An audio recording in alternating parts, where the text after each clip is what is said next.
for not only Mordecai but all of the Jews. And because because he was jealous of Mordecai and stuff like that, they went on fasting for 3 days, no food, no water, and they interceded. They prayed. They were praying and interceding, and Esther was the one who was going in to see the king. Remember that she said, if I perish, I perish, because it's not something that I'm supposed to do. It's really against the law, but I know that this is something that needs to be done. So if I perish, I perish. I'm going to do the work. I'm going to do the assignment that needs to be done so that my generations, they do not lose their lives.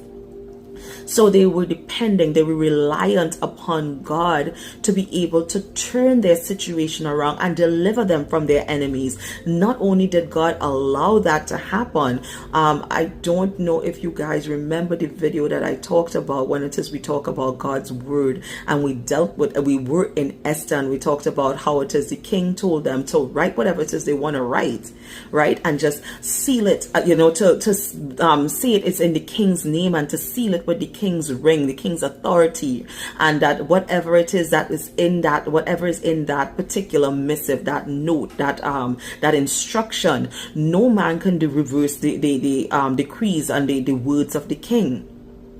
Right? So not only did God allow their enemy to be defeated, but he allowed a whole bunch of their enemies to be defeated. Anybody that had that thought that they wanted to do anything against the Israelites, wherever they were located, did not have to necessarily be in the particular place that Esther was in. It could have been in different locations. Wherever the Jews were, it was a proclamation that went out throughout the land.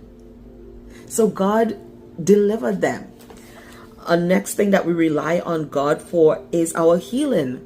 The lady with the issue of blood, she went to doctors. She spent all of her money trying to find a solution for the problem that she has been dealing with for years.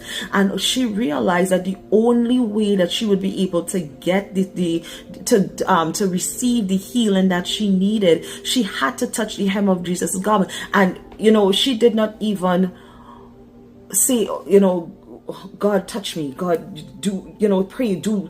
All she wanted was just to be able to touch his garment. So the discernment that she had to such an nth degree that she realized that all I need is just to touch the hem of the garment that is on his body.